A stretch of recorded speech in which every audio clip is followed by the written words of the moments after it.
And it's interesting to hear them kind of talk about, what David Chang is doing and how he's cooking and why he's doing X, Y, or Z, and talking about like food preferences and stuff. But there are some episodes of that where it's just pure chaos because it's basically like two people jockeying to be the funniest one at the table, and those ones get a little bit too much.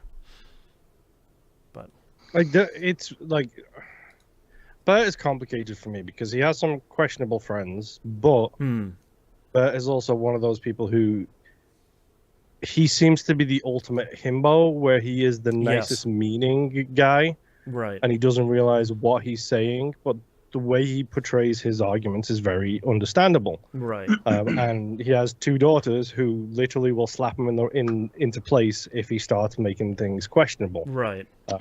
And he has been open and honest about trying to change the way he talks and change the way he acts based on feedback he's received from his kids, sure, who are much more in line with modern sensibilities than Bert's generation of comedian, who are all the old man's club. Yeah. The who's who of old man's club, in fact. Right. That's one of the reasons why I love, like, I always forget her name. Taylor Tomlinson. Yeah. Because Bert kind of treated her as a little sister and like basically had her opening for him. Mm-hmm. He is in no small part partially responsible for her astronomical rise. Mm-hmm. And she is also one of those people who, when it is appropriate, will slap him into place, and he takes it, and he understands completely where they're coming from, and will be open and honest about everything. Right. Taylor did a Netflix special, I think, last summer. It's fucking gold again. Yeah. Her stuff is usually really good. She talks about her family and like one of her sisters is gay, one of her sisters is now a guy, and all she's bringing to the table is depression and anxiety, and it's this hilarious setup of this whole thing. Right.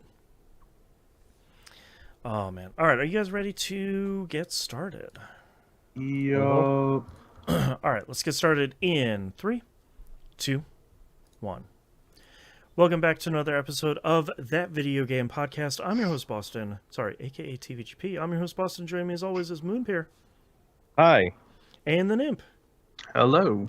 Quick plug here for patreon.com/E1M1. Tons of numbers. You probably know all the stuff you can get at the Fun for a $5 tier. That's $5 a month. Not per episode, not per week. You get the exclusive access to the Uncensored Outcast. So we're talking about all the non-video game stuff. Actually, we talk about a little bit of a video game thing here. We have an impromptu video game like variety show, I guess, like a guessing show here. A little bit of like video game Price is Right, please don't sue us. That sort of sprung up in the middle of that. We go all over the place on that one. That show is really great every week. You get early access to Critical Misses and We Rogue Like It, our weekly and bi-weekly shows. You get exclusive access to the Critical Misses production meeting. We talk about how the sausage is made for that particular show and sort of some of the other shows at the same time. And you get exclusive access to the Wayward Sons, the Supernatural TV show watchcast that Moon and Nimp are continuing down the road on. Catch all of that. The journey for season 2 is almost over. That's right. Reaching the end of season 2's road. You can get all of that and more. Patreon.com/E1M1. The ones on numbers. Moon, what have you been playing this past week? I got a smorgasbord for you gents. All right. Let's start out with the old favorite. I loaded the Sega MegaDrive collection back up to put it on my home screen so that I would actually remember to play it. Okay. That's a fun game. Yeah. Yes. And I was up to the S's. Mm-hmm. So I played 3 games. Okay. 4 games. Maybe 5. 4 games. I played Shadow Dancer. Oh, Shadow Dancer. Okay. Which is a poor man's shinobi. Mm-hmm. It's exactly what it says on the tin. It is a poor man shinobi. That is all I have to say. Isn't it a shinobi game? I don't know.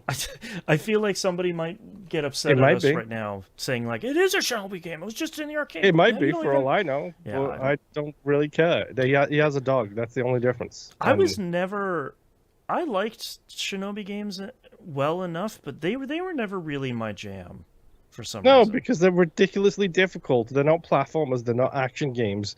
It's the Dark Souls of platformers before they even existed as a thing. That's fair. It's ridiculous. Yeah, that's true. They made the smart decision of turning into character action games as soon as they were able to do so. That's right. Oh, we can finally do this on the PS2. All right, let's go. Yeah, they did the correct thing. Yep. It is fine, I guess, whatever. Mm-hmm. I tried and failed to play Shining in the Darkness. There's a lot of Shining going on here. Oh, did you get to Shining Force then? Well, Don't showstopper here. Hold your horses. Yeah, so Shining in the Darkness is a first-person RPG that is horrifically annoying and terrible to play. Yeah. Also, it has RPG in it, so guess what I didn't play much of? Yeah, it's a first-person dungeon crawling RPG with all the trappings that means, especially in the 80s and 90s, which is like, hi, we're just mean. Have fun. Yeah, I was going to say, you want to talk about a Souls game from back then? Oh my god, yeah. They are impressively difficult, and I don't think I had fun even with the 20-minute intro sequence I had to go through to actually get into the gameplay. No, I'm done. Thank you very much. Bye-bye. Yeah. Then I played Shining Force. Yes.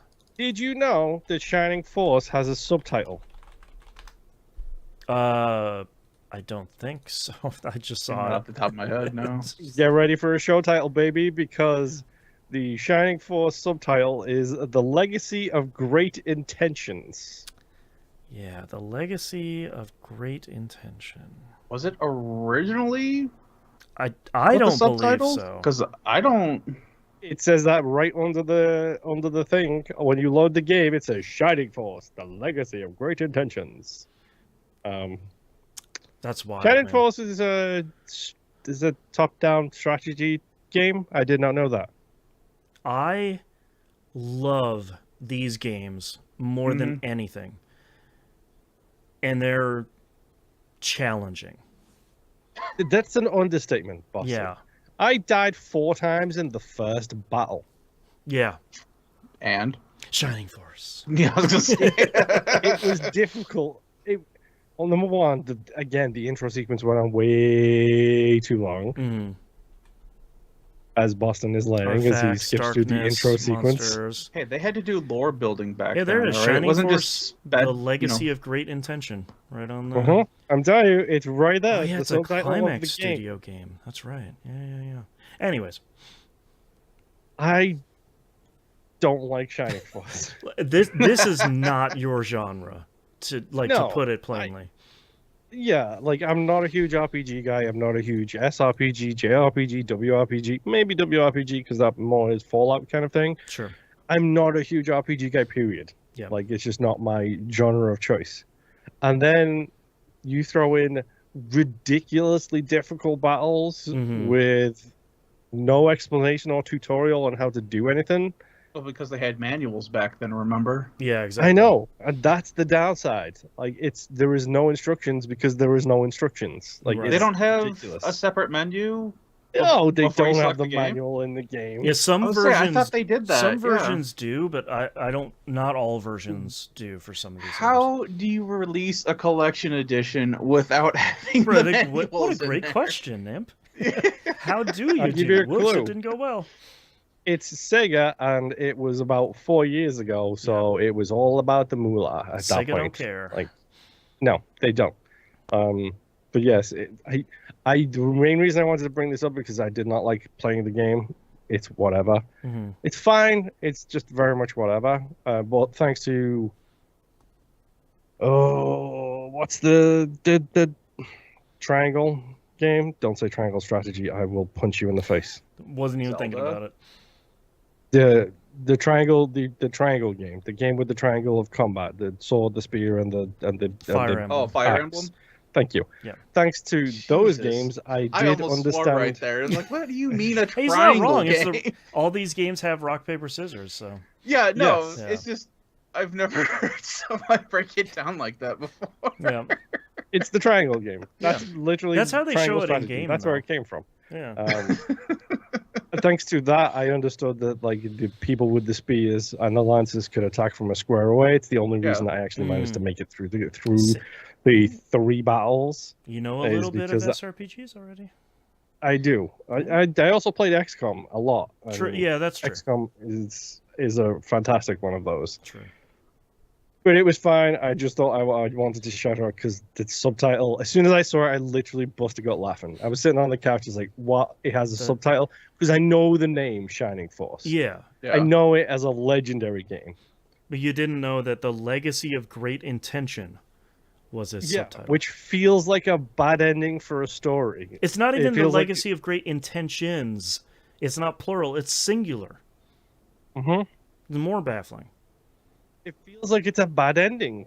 Right. Like it feels like, hey, That's right. you're about to get a real bad ending. You in had this game. great intention, and that was your legacy. Sorry. Yep. Try again. Reload your save. Pretty much, yes. Then I played Shining Force 2 and realized it is the same game. It's like, nope, I got credit for playing this game because I loaded it up. That's enough for me. I'm moving on to the next game, which was closing the entire thing down and playing it something else. Okay. Okay. Specifically, the something else I was playing was the Stern Pinball Arcade Collection. Mm-hmm. Keeping with the S's. That's right. I didn't even realize that. That's great. I mentioned this on the pre-show. If you're interested in pinball games, maybe don't download the free Stern Arcade Collection that's on the stores because it's a lot of additional money to buy the tables. Maybe see if you can get yourself a physical version of it because, hey, it comes with all the tables included and you don't have to pay for them again. Right. Yay! It's the old classic of, hey, this is a whole bunch of real life tables. Mm-hmm. So I played a couple of rounds on Frankenstein, Oh, okay. and then I realized that Frankenstein doesn't have achievements. Oh. Famously, loaded the up- ending of that book. Yes. Yeah. Who was the real monster? It was the achievements they did not put in the game along the way. That's right. Continuing with Legacy of Great Intention. That's right. Yes. So instead, I loaded up Ripley's Believe It or Not, which I am horrifically bad at the real life table of this. Mm-hmm. Minor spoiler, I'm horrifically bad at the virtual table version of this too. Well, there Oh, you go. good. So they kept it 1-to-1. Yeah. Yep. True to life. It's got a bunch of like real life tables in it. It's got Harley Davidson, it's got AC/DC, it's got some other one. It's got a bunch of tables in there. I am personally like super excited to get to the Starship Troopers table Mm-hmm. because I've played that one in real life. Genuinely had a fun time playing that one in real life too because it does all the movie sound effects too, which I'm nice. just like, yes, fantastic. Give me that voice. Give me the quote from the movie of Johnny saying something, and then give me the very clearly impersonator saying extra ball in Johnny's voice. Yes, Right. please. Absolutely fantastic. So good. You all want to live forever? Extra ball. That's right. Pretty much exactly.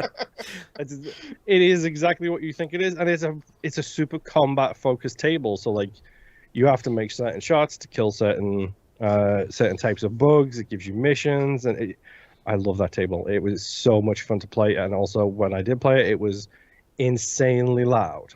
Oh, of course. Oh yes, it does also have Star Trek and Ghostbusters in there too. That's not a which- bad collection. It's not. It's like some solid tables in there, but it's like, this is cool. I'm only going to play one table at a time because of the pinball fear, where you lose your touch with other tables based on how much you play current tables, which now I'm worried because I'm playing two different pinball engines at once now. Oh, you're going to get the pinball yips. Probably yes, Yeah. because I'm playing the Stern Arcade Collection, which is the what was it? What's the developer, Boston? Farsight? Yes. I think it's the Farsight, essentially the same engine as the Williams collection. Yeah, because this was the last game they made before they got shut down.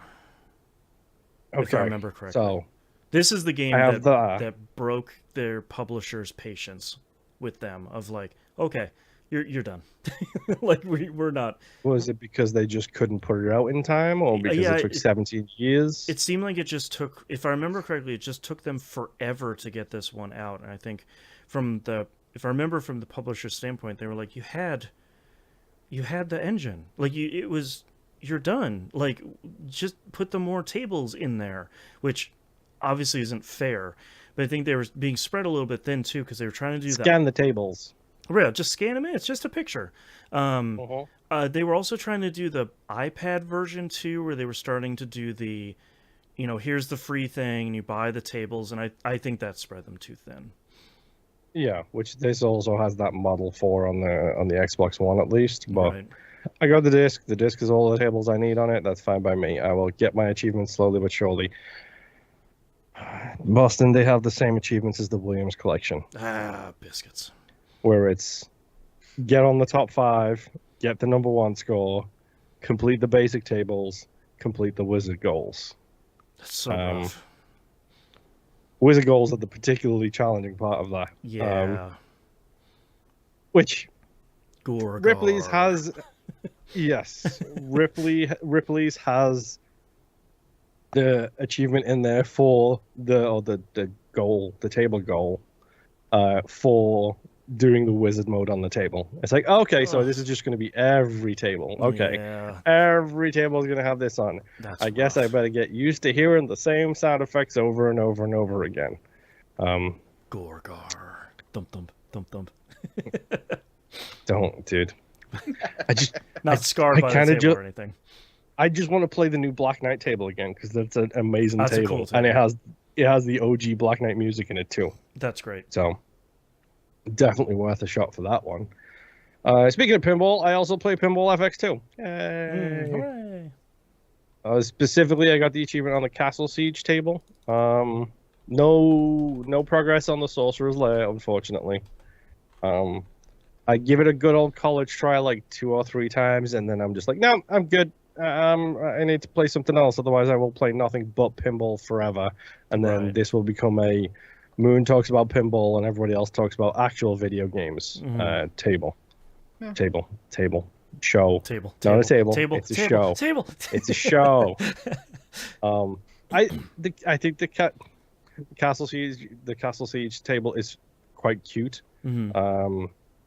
If you watch the video version of the show, you just got to see the plunger, which was a donkey. Yep. Which is pretty good. Fantastic.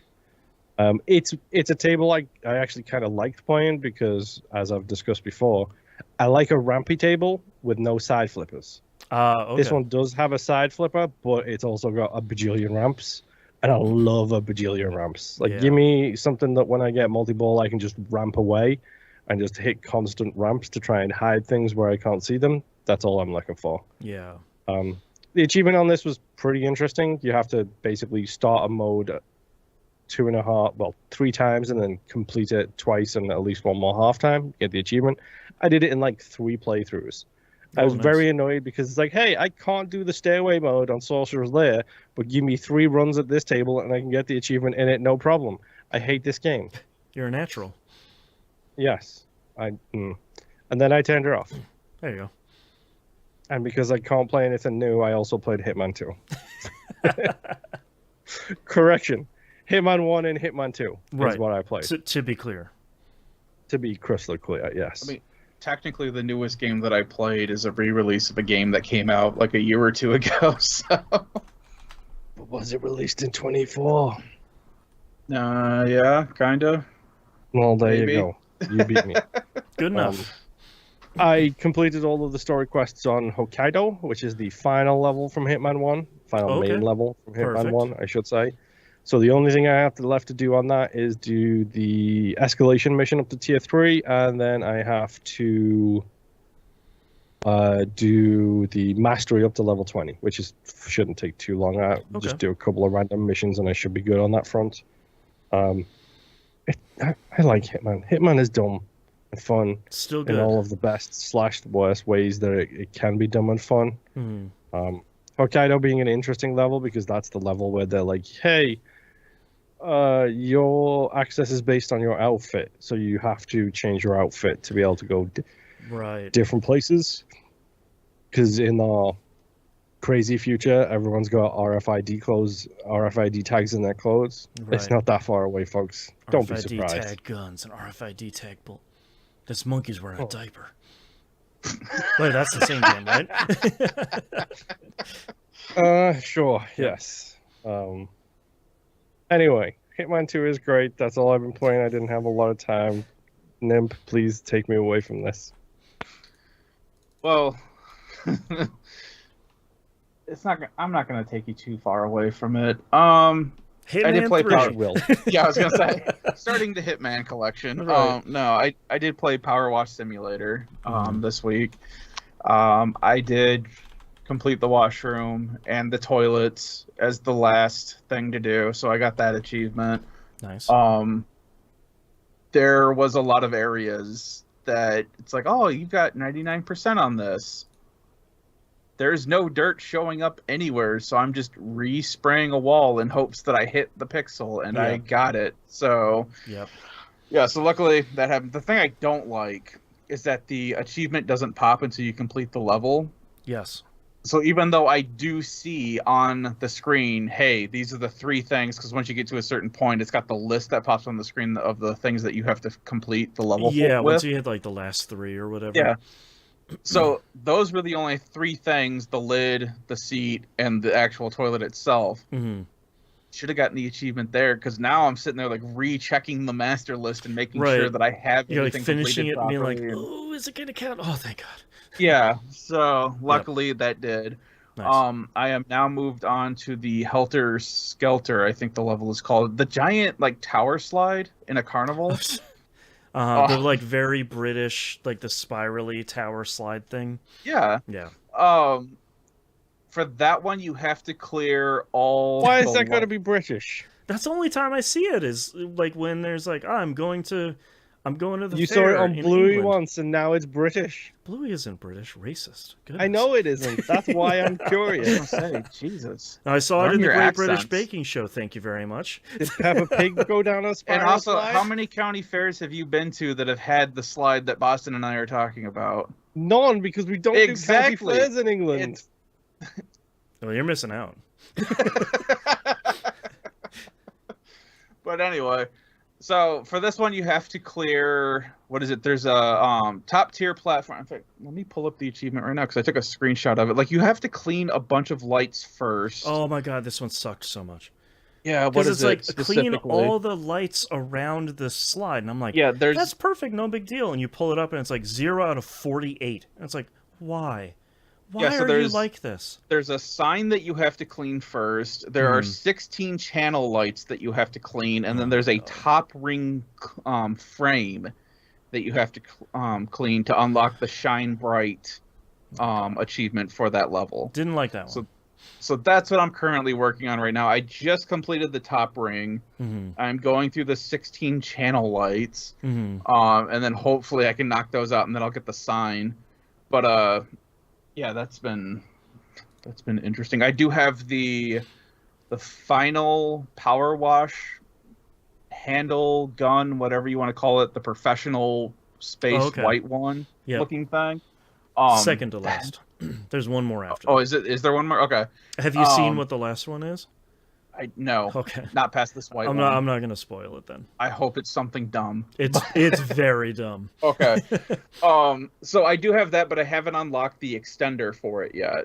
So I'm using the high performance one for right now while I do this last bit, because that professional one has cut through everything just fine, and I don't need to botch this right now. Yeah, exactly. My business has really taken off.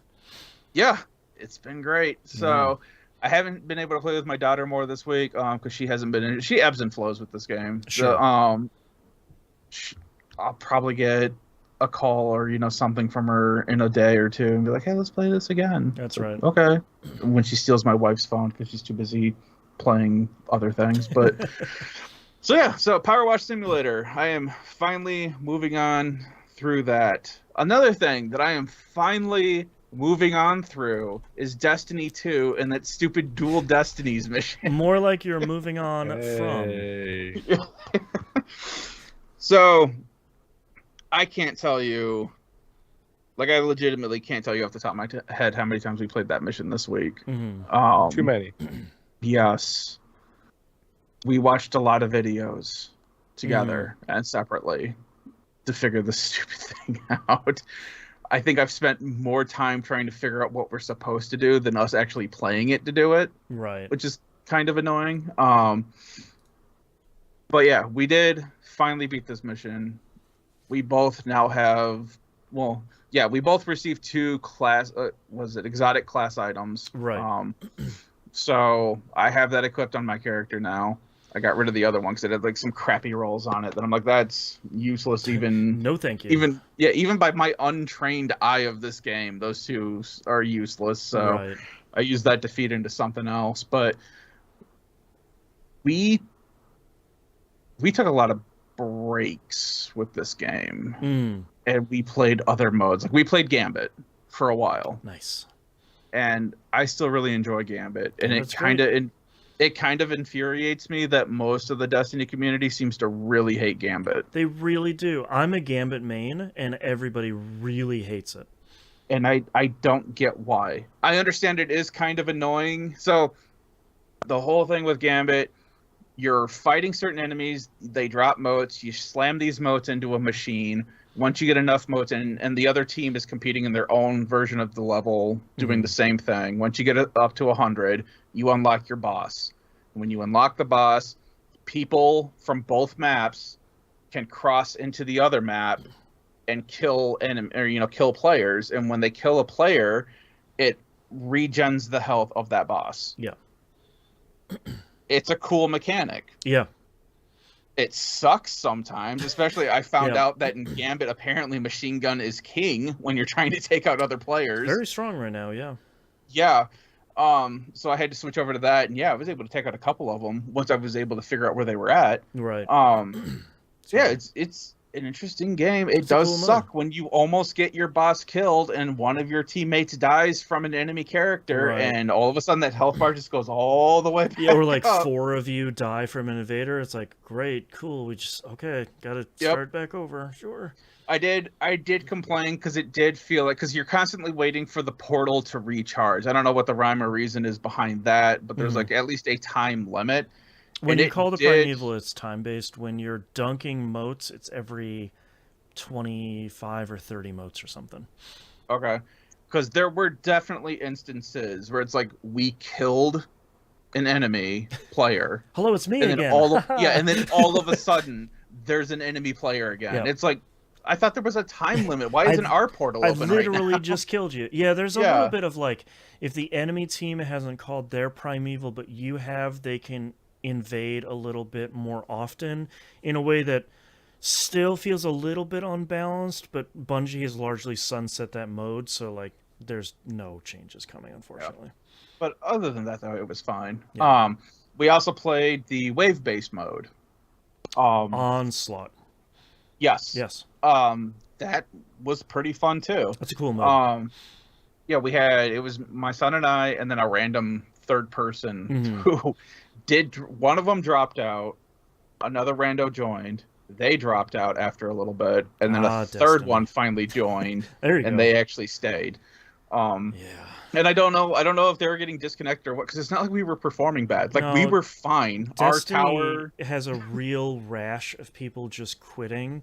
In Onslaught specifically, if they don't like the map when they log in, and it's the same map all week, so they should know exactly which map it is, they'll drop. And a lot of people, they do like the baby thing that a lot of people do online, where they die, and unless you immediately res them, they leave. And it's like, bro, I'm just 2 steps away from you. Give me a second to res. Like, you don't have to leave. We're on wave like 9. We're almost done. Babies.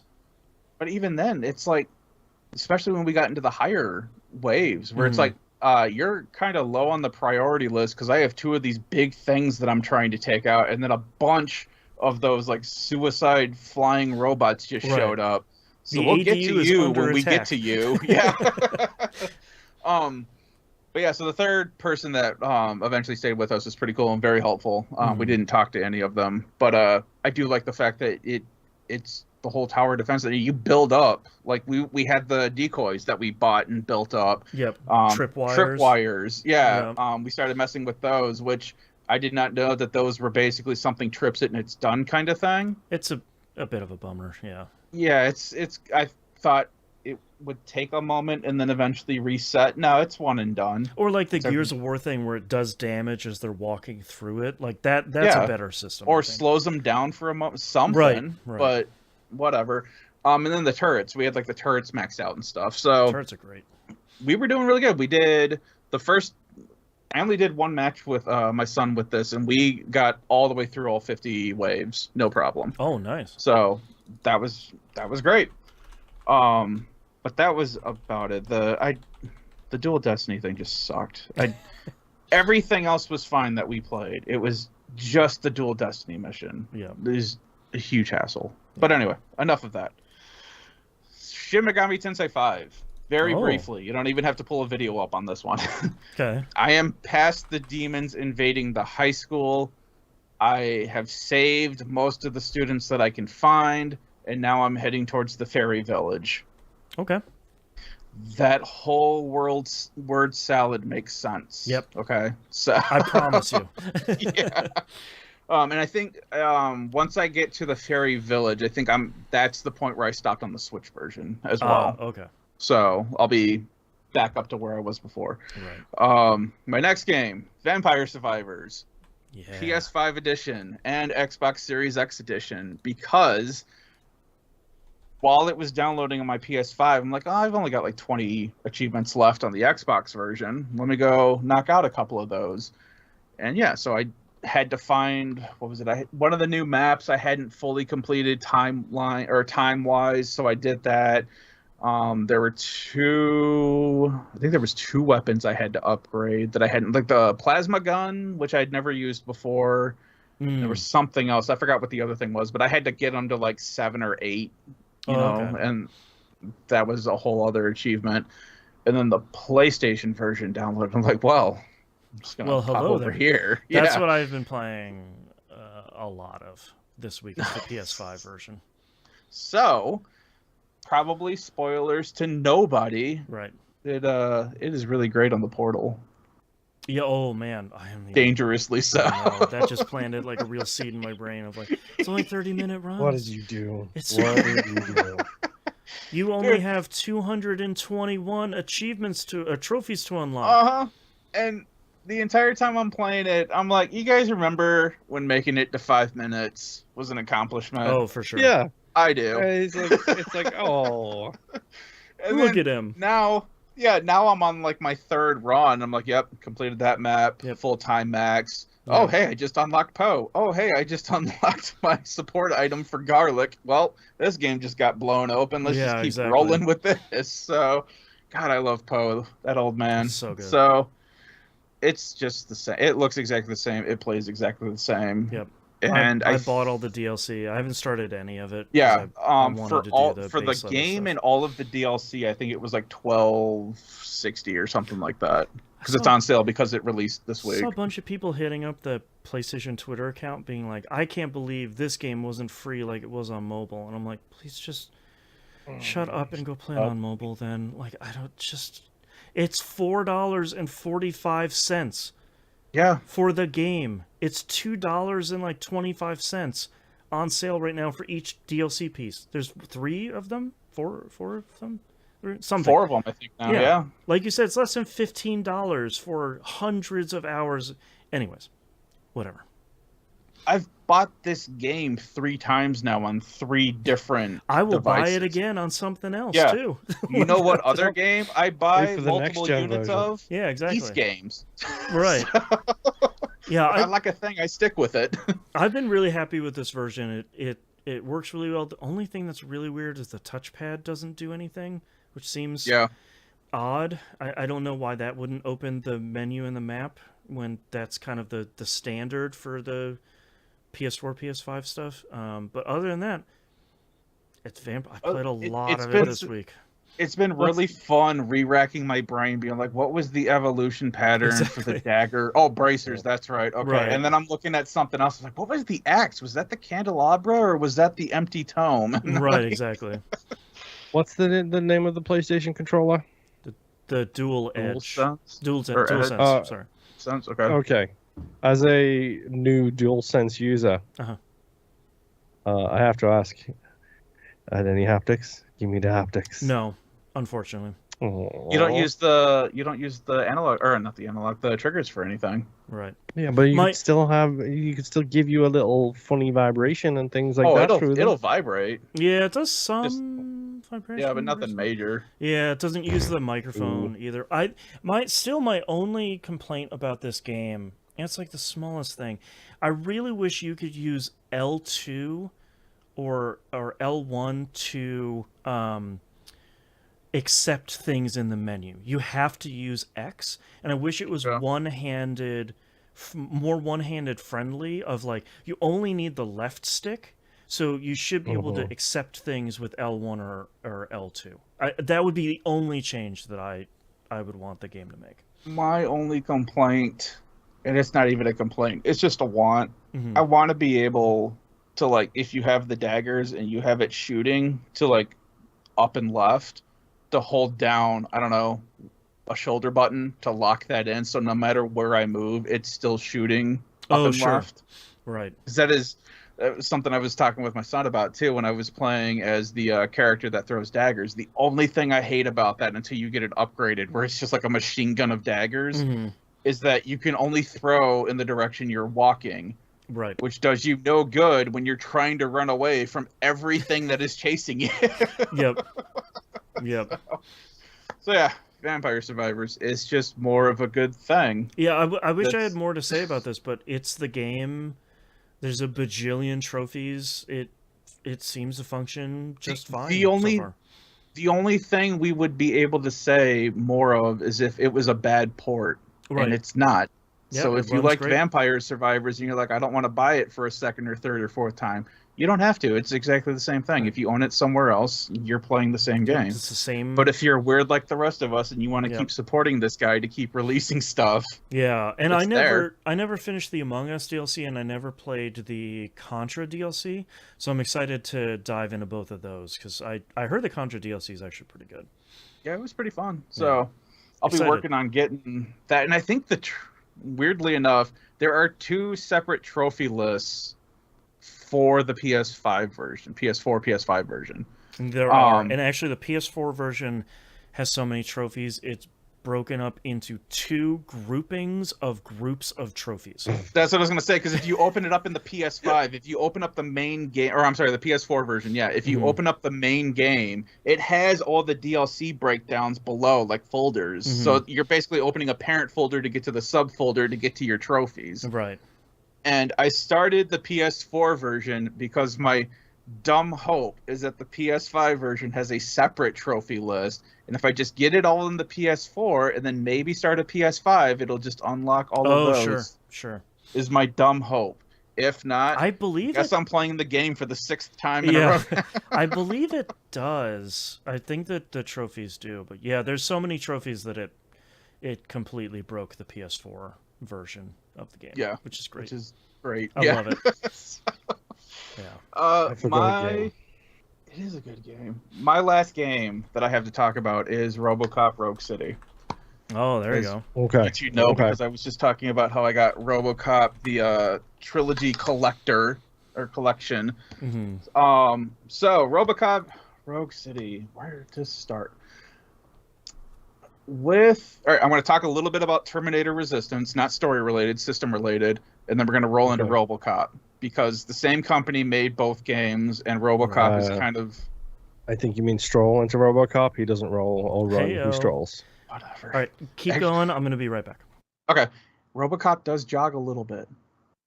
but it's fine. Mm, Anyway, it's a stroll. It's a slightly faster walk. It's a stroll. exactly. He's not winning the Speedwalk Olympics, but he'll get there, and that's the best part. But anyway, so in Terminator, one main issue I had with it was some of the voice acting mix was really weird. Like your main character would speak in like a whisper, and the NPC would come out normal. In Robocop, they mostly have fixed that. I have not heard a big difference. However, there is every once in a while one character will be slightly quieter than another character talking. So they're still messing with that. The big thing with Robocop was that in Terminator you had checkpoint and autosaving, and you had manual saves that you can do when you got to a computer at like a hideout or whatever. Okay. In Robocop, there is no manual saving whatsoever. It's all checkpoint saving. And it sucks. You mean manual saves are a positive? Who would have thought? Yeah. So that is one thing that this company can work on with Robocop, but it does save. I think there was like 9 autosave files. But so every stacks once them at least. Yeah, but every once in a while you would hit a thing where it's like, oh, I've been playing a while and I would kind of like to stop now. And then you still see it's like, oh yeah, it saved like 15, 20 minutes ago. And it's like, but why? I've done so much more, so it's this checkpoint saving is kind of weird. There are some people that have said that if you are able to walk in and out of a building, that'll usually proc it. But I haven't. The Skyrim method. Yeah. But like where I'm at right now, so RoboCop Rogue City takes place between RoboCop 2, the movie, and 3. Okay. This is like basically right after 2, where it's like you've already taken Kane and, who is the person who was making Nuke, the drug, and all of this stuff. Yep. But for some reason, Nuke is still cycling through the city. Okay. And there is a new person who's literally just called the new guy, who has shown up and started distributing Nuke, and a bunch of the littler gangs, some of them like him, some of them don't. The very first mission is the Torch Gang, who completely take over a TV studio, and they get on the air with the news channel. Fire it up. Fire it up. They get on, reference they take over a news channel station, and they basically put out a message to the new guys saying, hey, we like what you're doing. We're willing to work with you. You can see what we did. We just took over this entire building in this broadcast. Come, reach out to us. We want to work with you. Let's strike a deal. So as RoboCop, your whole thing is you were supposed to go into this TV studio, this building, and clear out the building and try to capture this guy. Like I was saying a little bit ago, RoboCop does not run. RoboCop does not need to run. He does have saunters. Yes, he has a little bit of a hustle if you push down the L3 button. Right. But the best part is when he walks, it is a thud. Oh, nice. Every time. And it is a small little shake in your controller. Like you are the 2-ton menace in this. Yeah. You're a chunky boy. You are the reason why things have nightmares in this world. Right. So starting out, you have your regular Auto 9 weapon, and you can pick up other weapons in this game from the criminals that you take down. It is really weird to see him use a MAC-10. It is really weird for him to hold an AK-47 and actually aim down sights and shoulder it. In my mind, it's a first-person game, but in my mind, in fact, in the video right here, it is really weird to picture RoboCop just tacked up with an AK. Yeah, that's just very weird. Through the halls. It's really weird. The aiming is also kind of weird, especially you see it more with the Auto 9, where he doesn't actually aim down sights. If you hold down the L2 button, you will see the gun kind of move closer to center, but you're just firing off the crosshairs that are in the middle of your screen. Holding down the L2 button, what that does is that kind of turns on his scan mode. So you get the little CRT scan lines across your screen. That's great. It's noticeable that you see that something has changed with your screen, but unless you stare at your screen, you can't really tell what just happened. You just tell that something got kind of fuzzy when you did it. And if there are enemies on the screen, it'll do the crosshair lock on, and it'll highlight each enemy once it crosshair locks onto them, so that you can see where the enemies are in front of you, and then you can just, with your right stick, just pick, like a normal shooter who you're going to be shooting at. It's really awesome. Everything sounds the way it should, just like it did with Terminator. The guns sound great. Having the Auto 9 go off, it is loud. It is obnoxious.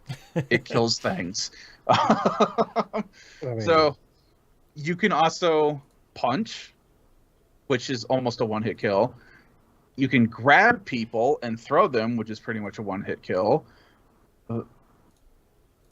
That's about it. You don't have grenades or anything. Robocop never used them. You don't need them. People do throw grenades at you. I don't know if there is a way to pick them back up and throw them back at them, but I have found you can shoot them in the air if they come at you, because you will see like a little box will show up over them to show that it's in their hand, and when they throw it, you can kind of watch it come at you. So you can shoot them out. Or if you take out the person before they throw it, they'll drop it. It'll cause chaos right then and there. Harkening back to the first movie, this game has 2 critical hitboxes: headshots and crotch shots. Oh, there we go.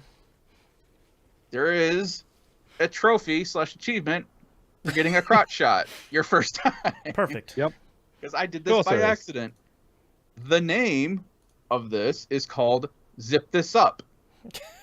The description is, thank you, shoot an enemy in a sensitive spot. Perfect. Harkening back to the first movie. Love it.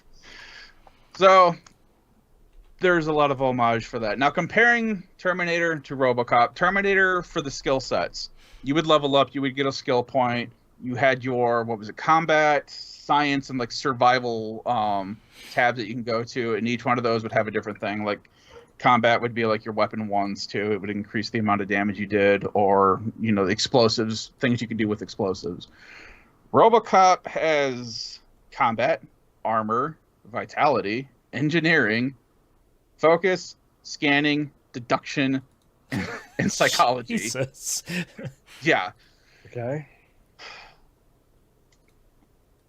There are 10 circles. Like, this is like old school RPG. There are 10 circles that when you get a skill point and you put a skill point into combat, that will fill one circle. You are now doing, let's say, like 10% increased damage. Okay. The second circle actually has a skill attached to it called Shockwave. So once you unlock that, and I've got it pulled up right now, so you can do an additional move that allows you to stun nearby opponents. And then every point after that you put into combat, this little circle grid, there's 10 circles you can put your points into. It just increases your damage until you get to, like, I think it's the 6th level, and then that unloads a reloading strike. Okay. So, and then at the very last one on the 10th node, there's another thing that you can unlock. So it's kind of like the old D&D leveling system, where it's like you get a perk point like every few levels, or you invest enough ranks, you get an upgrade to whatever part, kind of thing. I was putting points into deduction and engineering. There is no crafting in this game, but engineering makes it so that way you can hack things and you can open safes. Okay. Deduction makes it so that every point you put into deduction, you get a boost in experience from notes and things that you find in the world. The first thing, I forget what the first skill is, but you eventually get another skill where it'll highlight points of interest on your map for you. And then the final skill is that you just get, on top of the whatever the end bonus for XP is, you get an additional 30% bonus gain. Jeez. On top of that. So I was kind of working my way down that so I can get, maximum experience and stuff. Yeah. The way so that's how it's different between Terminator and Robocop. An additional thing, eventually you will get, for your Auto 9, you will start to get these PCB boards that you can plug into your gun. And it opens up, it's like this weird grid where at the start of the grid is like a power node, and then you have, I'm trying to think. If you think back to Bioshock and the hacking minigame, how you had that sludge that was slowly moving through, and you had the different pipes that you had to select to move it around. Right. This isn't timed or anything, but it's kind of the same idea where on the far left side is a node that's powered. You have these different nodes that you collect that have a percentage on them, but they also have a direction highlighted. So for like a node, you would have 25%, and then top and right are highlighted. That means when you put this down in like this pipeline, if there's a pipe to the top and to the right of it, that's where the power will feed to on this motherboard. And then it opens up to, there are other nodes that you can add these little chips into. There are good nodes and there are bad nodes. The good ones are like reload faster. There was another one where it's like increased damage, and that's based off of the percentage of these little chips that you're putting in. There are bad nodes on here too that are highlighted in red. So if you run power by them, it will activate those. And it's just one of them was -5% just across the board for all the stats of the gun. Okay, interesting. But you kind of have to try to balance it so that you're not opening as many negative nodes as you're trying to get to the positive ones that you want to get to. Right. And as you're doing this, the stats that you can increase are magazine capacity, weapon handling, reload speed, weapon damage, and armor piercing percentages. So this was something that I just unlocked today, and I haven't had a whole lot of time to really mess with it, but I managed to max it out so that now I have like maximum armor penetration, and there's like an explosion thing that kind of happens now, and my Auto 9 is fully automatic. Oh, wow. And you can click back and forth between it being burst and automatic now, whereas by default it's burst. I was like, all right, cool. I'm very interested to check out how this handles now. Yeah. The actual gameplay balance, after you do the first mission of the TV station, you get dropped into like this little neighborhood in Detroit, Michigan. And you just kind of have free roam of this. You're not walking in and out of buildings unless it's a point of interest or it's related to a mission. Then you can go into whatever building they have set up. But unless it's basically like if there's not a door on that building and you can see through the doorway, you can walk into that building and check out what's right there. Okay. But you're not opening doors and checking out apartments and stuff like that. They have you do some kind of funny stuff. Because you are a cop, while you're in this open section, you're walking your beat. I don't know about funny things and cops go well together. In this fictional world. Right. So, because you're walking your beat, your primary objective as Robocop is to maintain the law, serve and protect the citizens, the interests of the citizens. I found a car whose parking meter was expired. They got a ticket. I got 100 XP. Okay. You didn't just hack the machine? No, because the funny thing about Robocop is even though this is in the future, that was still a 1989 Chrysler. Oh, you know? Okay, nice. So, Robocop is not like very futuristic. It is very much like, oh, you remember that Lincoln your mom and dad used to have as a kid? Yeah, Right. That Lincoln is future car. We just added a couple more headlights to it. Right. So there was another one where a car was leaking oil. So I gave them a ticket. And each time I'm doing this, when I'm giving a ticket, I gotta look it up real quick, it kept popping up and saying that I upheld the law. Okay. Like, all right, cool. So I see a guy spray painting on the side of a building. Go up and interact with him because I'm like, that has to be illegal. And sure enough, starts a dialogue with this person. And I decided not to give this person a ticket. I gave them a warning. And it's really funny listening to Robocop talk all this through. And so then I get a point, or not a point, but I get a little thing that says serving the public trust instead of upholding the law. Ah, okay. I think there is a morality system in this game. It sure seems like it. Yes, and I am really enjoying this right now. Because there was another guy who was harassing a homeless man, and he knocked over his cart and threatened to throw away all of his cans.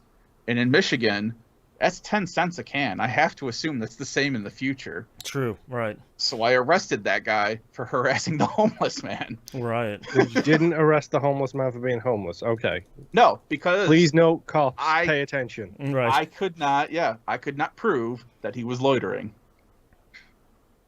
That wasn't on the table to begin with this interaction. Right. But anyway, so there's stuff like that where you apparently have a choice of being able to just find this random stuff. There was another guy that was parked in front of a fire hydrant, and I'm like, that has to be a ticket in this game. And sure enough, it was. I'm like, yep, ticket. Yes. All right, let's move on to the next one. Yeah, and it's just one of the little missions. So yeah, you get experience for doing all of this dumb stuff. And there are other missions. The primary mission was I was supposed to find Soot, a gang leader named Soot. Mm-hmm. Instead, I'm finding all this other dumb stuff where you find the experience points that you gain it for finding like stolen jewelry that's randomly throughout the game, stolen handbags, nuke, the drug that I was talking about, incriminating evidence or incriminating photos. Like, these are just random things that are placed even in the first building where you're going through a firefight. There's just random items that are placed throughout this game for you to find to get experience to build up Robocop. Oh, okay. And it has just been dumb fun walking around listening to him go food throughout this entire level. And then, like I said, with him running, like, the levels aren't big enough that it feels like it's taking forever. It's taking a little bit of time. Sure. But even with him running, he goes a little faster. But I mean, it's Robocop. He's not meant to run. So right. The levels are open, but they've scaled them back a little bit so it doesn't feel like you're trying to run. Yeah, it's not 15 literally minutes across to cover Detroit. a block. Yeah. Right. But yeah, I have been having dumb fun with this game. There have been random quips that have been said that I cannot say because this is an M-rated game and this is not an M-rated show. Right. But there have been things that have been said out loud in this game that I was just like, ha! That's okay. So I am looking forward to beating this game. From my understanding, it's going to be fairly short. I think it was like 7 to 10 hours of That's playing. Not bad. Yeah. So I'm going to try to get through that this week so that way I can kind of give a better opinion. But where I'm at right now, I'm 100% enjoying this just as much as I was enjoying Terminator. Right. And the only other good thing that I have to say was I happened to be on this publisher's website, which I'm trying to remember. Is it Teon? Yeah, Teon. I was on their website. Be like, are there any other games that I've missed that I could potentially... There is a Rambo game, but I think it was a PS3 game. Oh, people seem and to that really one's hate that hard one. to find, but you can get it on Steam. Oh, okay. I'm like, I'm not a huge Rambo fan. Maybe, I don't know. I don't want to mess with it on Steam. But then I happened to look at their news things, and they're like, we are hiring for another character action game that is currently in development. I'm like, all right, I need you guys to keep me posted on whatever game that is. I'm watching that one. So yeah, my only real complaint, like I was saying earlier, is just the saving in this game. There is no manual save. It is just checkpoint saving, and that kind of sucks. Yeah. But outside of that, this has been a great game for me to just sit down and investigate where all these drugs are coming from, or arguing with a homeless man about, no, this is still drunken in public. I understand you dragged this couch here yourself from the junkyard, but you're still in an overpass next to the sidewalk, with a case of Schlitz. Like, this can't happen right now. I'm not going to give you a ticket, but you need to stop doing that. Be cool, man. Yeah. And I believe that, is all I've been playing this week. Really sorry. Yeah. I forgot a game. We played Lethal Company on Friday. I just wanted to really quick put a note in here because there's been a whole bunch of updates to the game. There's new monsters I haven't seen. There is a baby. I don't know what the baby does. No. I'm scared of the baby. It's called The Child, not in the Mandalorian Child. Good Right. way. Or like in- Children of the Corn, the child. The Dead Space 2 Yes. sort of way. Oh God, yeah. It's not great. Yeah. There's a bunch of new stuff like that in it, and million emotes mod that I sincerely regret using ever. I have now muted all of the music for that because I don't want to just lose my mind every time we load it up. Right. They added another emote in it, Boston. Oh no. I mentioned a long time ago how it has the best emote I've ever seen in a video game ever, period. Mm-hmm. And Pilsiford got to experience that for the first time this week, and I think Pilsiford agrees it is the best. Mm-hmm. However, they added another one. It's called Travelers. Okay. And it's a multi-person. Either the first emote is the same basic concept, except the execution is different. But basically, it's an emote, and then if somebody else hits E on you, they join in with the emote. Perfect. Except when you start it, you're sitting on a rock and you have a little banjo and you're playing a little ditty. Mm-hmm. And if someone hits E, they join in with you playing a different instrument. Okay. So it was a harmonica. And then someone else joined in and was playing a different instrument, which was a little drum that they were playing. And I was like, I know this music. I know this music. Oh, I no. know this music for a fact. I know this music. And it turns out it's the music that the inhabitants of Outer Wilds play. Oh no. The stuff that you can hear for everybody playing by themselves, and I think it's at the end of the game you get in that location where you can hear everybody playing all at once. Yeah. That's wild. It's that music. And everybody plays their different instruments, and it's even got a dude sitting in a little rocking chair doing the whistling parts. Right. And I was like, this is gold. That's this is really good. absolutely fantastic. I love this emote. Nobody else had played the Outer Wilds, so nobody else would like it. Come on, play Outer Wilds. So Sheesh. I bring it up here because I know that you would appreciate it, at least Boston. That's really good. Man. It's great. Anyway, that's all I wanted to say. I finished A Little to the Left. I finished chapter 5 is the last one. Okay. I was going to say, did you really sneak 100 days in between now and last week? I'm well underway with. I know there's a way to game it, but I'm not interested in doing that. I'm more interested in like playing it for 5 minutes every day and getting my dailies in. I actually really liked the ending of this game. It reminds me a lot of Fez's ending, because it's all... I'll pull it up here on the video.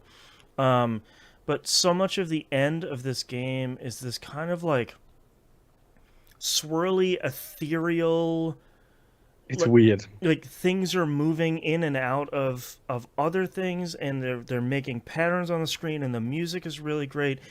I thought it was a really cool ending to this game of, you know, how do you end something like this that's just an organization and packing game. And I thought they did a really cool job making it something memorable. You know, like I like in this game, it's sort of spiritually similar to Unpacking, where Unpacking's ending was largely like, here's the culmination of the story that's been going on in the game. So I think that had a satisfying payoff.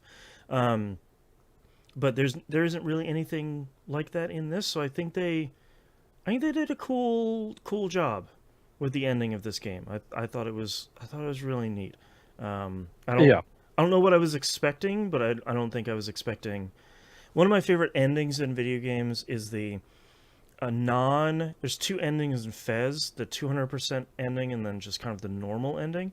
The normal ending is one of my favorite endings in video games. I like it way more than the 200% one. Because it's very similar to this, where it's music focused. It's kind of this like, it's a lot of like shapes and emotions and stuff, and I think that's really cool. So it's cool. A Little to the Left. Eventually, I kind of got there. Yep, I like the container packing part too. Yeah, where you're building the shaky tower of Tupperware containers for the cat to climb up. Like that was Yep. pretty cool. I'm glad that I eventually found something to like in A Little to the Left. I still think it's kind of a frustrating game because I almost wish there were less puzzle. Either like I wish there was either less puzzles that were maybe a little more focused, or I wish there were more puzzles in more chapters. Because some of the chapters felt like they were maybe two themes kind of mixed together, and I'm not sure how well that always worked. So I don't think it's a perfect game, but I think it's really solid. I think if you like these kind of organizational games, I definitely think it's a game you should definitely check out. But I don't like as much as some of the other stuff, which is fine. But I do eventually want to buy the one DLC pack that's like Cupboards and Drawers, I think it's called. Yeah. That sounds like my jam. That's been the things that I've really enjoyed in this game is, like I've said in the past, here's a drawer, here's just a smattering of stuff, go fit it in there. So I think that'll be maybe more my speed. But A Little to the Left is cool. Check it out. I liked it. Hear me celebrate when I hit 100 days of daily tidies. Because the rest of the trophies in the game, super easy. Yeah, that's the one. That's the one. Like that. Did you do the 30 days in a row one already? I'm looking at the trophy. It says I'm like 46% of the way through. So I've got 2 more weeks and change. So also really wish Xbox had that as well, of like achievements that track your progress on the actual achievement. Because it does it percentage wise though. It's the one thing that annoys me. It doesn't say the number, it just says a percentage wise. So for the 30-day one, when you're at 15 days, it says you're 50% of the way through. Okay, perfect. I didn't know they had made that change. That's the same thing what PS5 does too. I think that's great. Because otherwise I'd be like, yep, I don't know, just keep playing until I unlock it. So, you know what you just reminded me of too, and I'm gonna pull the moon right now. PS5 has screen sharing. Use that in the Dual Destiny machine. Oh yeah, there you go. Yeah. Sorry, you just mentioned the thing about PS5 having this and Xbox doesn't. It was like, yeah, PS5 also has screen sharing. Right, Crap, I didn't talk about that. Yeah. And remote play from somebody else too. True. Yeah. Right. So what I'm saying is you should get Boston to play it for you. Yeah, there you go. No. Speaking of Destiny 2, I forgot to talk about it when we talked about it earlier, but I could have waited then. I totally forgot about it. I was like busy pulling up videos. Episode 1, Act 3 launched this week, so it's kind of the final story beats of this first episode. Bungie had made mention that they were going to release a new exotic mission this week for a brand new auto rifle. Then instead of using kinetic ammo, the white ammo, it's going to use green ammo, which I believe this is the first one we've had. Currently bugged in a fun way. It's ripping through stuff. So if you're in Destiny 2 and you don't have this thing, it's mowing through stuff incredibly quickly. It hits like a truck. And Bungie said, like, yeah, we're going to nerf it, but we're going to wait until episode 2. You guys can have like a month and change with this. They don't have the staff to fix it right now. That's right. Everyone got laid off. Is that dark? A little too dark? It's true. Also might be true, yeah. The thing that I was surprised about is usually with the exotic missions like this, you'll go through a couple story missions and there'll be like an optional thing that you can do. We had a quasi-exotic mission earlier in this episode, but this week is just like, yeah, go talk to Failsafe in the Helm and then go do the exotic mission. Good luck. It's like, oh, okie doke. Let's go try this solo, I guess. I did solo it successfully. Wasn't nearly as hard as I was expecting it to be, which is great. Took a little bit of time because it's largely a puzzle focused one as opposed to a combat focused one. So it's a lot of like, pick this thing up, slot it in here, it opens a door, go through there, pick that up, and you're like juggling buffs to get through this area. It's a pretty cool mission. It took me, I think my first run, it took me about 90 minutes to do solo. And then it looks like there's different variations over the next couple of weeks. So I expect that to take me about 90 minutes every week. I did play with community members White Rabbit and Daracool. We did the higher difficulty, I think they called it Expert. They've been changing the difficulty names of everything lately, which has been driving me crazy. I think it's called Expert difficulty. It was light level 2005, I think, was the difficulty. So we were kind of expecting to go in there and have a little bit of trouble going through it. We mopped the floor with that mission. That was way easier than I was expecting it to be.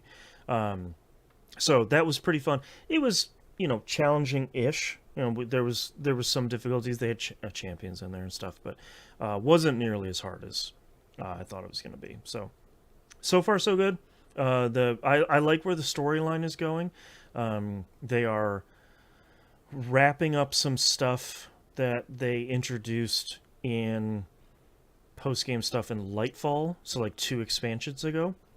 And you could argue the stuff that they introduced in like vanilla Destiny. But it's kind of interesting to see where they're going now that the Witness has been taken care of at the end of Final Shape. What is our next villain going to be? What does our next villain look like? And I think they've been doing some cool stuff. So, and I still like playing Destiny 2. So they keep putting out Destiny 2, and I keep saying, yay. I'm having a great time. For all the yang that I've been talking about Destiny 2, I still enjoy modes of that. Oh, for sure. It's just that stupid mission. Just that one GD mission. Yeah. Also, this exotic mission, not timed. So, you're good. When you said puzzle, I was like, you better not say timed after that. No. This is the like figuring out where stuff goes puzzle, not the gotta move fast puzzle. Gotcha. So. My son was also saying too that I think it was this week, because of what's going on, swords will have unlimited ammo. It's this upcoming week they're doing Sword Logic Week, which they haven't. This is interesting because they've never done events like this before. But swords, this next upcoming week from reset to reset, so it's like the 3rd to the 10th, swords will have regenerating ammo. Gotcha. Okay. So largely infinite ammo, but it's kind of a cool idea because I think we've had accidental events like this, like the crafting, laser tag, stuff like that, where bugs have introduced sort of fun events. But it's interesting to see them doing something like this sort of on purpose. So hopefully it's a sign of more fun things like that. That'd be cool. Yeah, I want to see Rocket Sparrow racing and yeah, exactly. Like get weird with them, man. They have they do have a new Sparrow PvP mode where it's basically like it was because of a bug on like the 6v6 maps. You could just pull out your Sparrow, and they're like, okay, now you can just do that in this mode then. Nice. So, like, you're on a regular PvP map, and people can be screeching around on Sparrows. So, I love that. I miss that stuff from Halo with, like, the map maker stuff. 100%. Like, I understand there's not map Forge was great. Yeah, Forge was fantastic. Just doing dumb stuff. There's, like, a bunch of guys on quads and rocket launchers. Yeah, exactly. Whatever. There's, like, legitimate game modes that exist to this day because of Forge. Yeah, right. Exactly. Yeah. Next game here, Dredge. I have, as far as I can tell, I finished the Iron Rig DLC. I was pretty close to the end before, so there wasn't too much there. I'm going through and catching as many of the aberrations, the like haunted, messed up fish that I can. because I'm working towards. I haven't caught all the fish in the game, and I got the trophy for catching all the fish, so it's clearly not counting something from some piece of DLC, which is fine. Yeah. But I'm going through and catching all the aberrations at this point. And like we talked about with Magical Delicacy, it's really great when a game just says, hey, you've caught one of these things before. You caught it in this area at this time of day at this depth using this tool. Perfect. Thank you. Now I know, if I need an aberration of that, I know where to go, when to go, what tool to use, and what to do. Like, that's perfect. That's what I need in these games. I don't want to live in a wiki. I don't want to live on some garbage fandom site that hasn't been updated in 2 years. Like, I want to be playing in the game and not doom scrolling on whatever social media site I'm punishing myself with this week. All right, last one. You don't want to sit there and watch 40 hours of videos to figure out how a thing what's works. up with your boy? On the open seas with Dredge. What's up? Yeah, I gotta say though, everything that you've talked about with this game and the videos that you've pulled up have made me super interested in this game too. It's really good, and like, it's that kind of. I don't want to call it cozy because it's not really a cozy game, but it's that kind of lighter lifting game. Everybody's cozy is different. That's fair. But it's like, it's a lighter lifting, like, especially when you turn into passive mode, so not a lot of stuff is attacking you. Like, it's just, I'm kind of sitting there and I'm fishing. Like, I'm listening to a podcast, I'm filling out my Snuggled up with your encyclopedia. Cthulhu body pillow. And... Yeah, like, I'm catching nightmare fuel fish. And it's relaxing in a way that I think I wasn't really expecting it to be, like, kind of positively. And it's just really good. I'm probably gonna finish all of the trophies, unless the Pale Heart, I think, is the other DLC. Unless that is just like a real stinker, I'll probably go and do everything in there. Just because I'm just kind of, I'm enjoying playing a game that's relaxing and so far isn't overstaying its welcome. And I think a large part of it not overstaying its welcome is that in-game encyclopedia of just, go here and do this thing at this time of day. Great. Thank you. It's broken. You can filter it. You can break it down. Like, it's just... I know that sounds like such a small thing, but I've been playing so many games lately that are like, where could this thing be, mayhaps? It's like, oh my god, just tell me, please. Just help me, please. It's fun in doses and if you have enough hints, but right, just saying it's east doesn't help. Right, it's like, thanks, I guess. And like I keep saying, I don't want to live in a wiki. I'm not on the internet for a specific reason, and that's because I'm avoiding punishing myself on the internet by playing a video game. So stop making me go there. That's where the bad stuff is. Sheesh. All right, we already talked about Vampire Survivors, so let's talk about a game with actual vampires in it, the Castlevania Dominus collection. Came out the this best week. shadow drop that ever existed. Yep, it's the 3DS games. The best Castlevania games. I will hear no arguments against this front. Thank you very much. I like the GBA games too, but like, you can't go wrong with either one of these collections. They're both really good. I mean, Portrait of Ruin was my introduction to Castlevania, and oh, nice. That's a hell of a game. So it's Order of Ecclesia, Portrait of Ruin, and Dawn of Sorrow. I started with Dawn of Sorrow.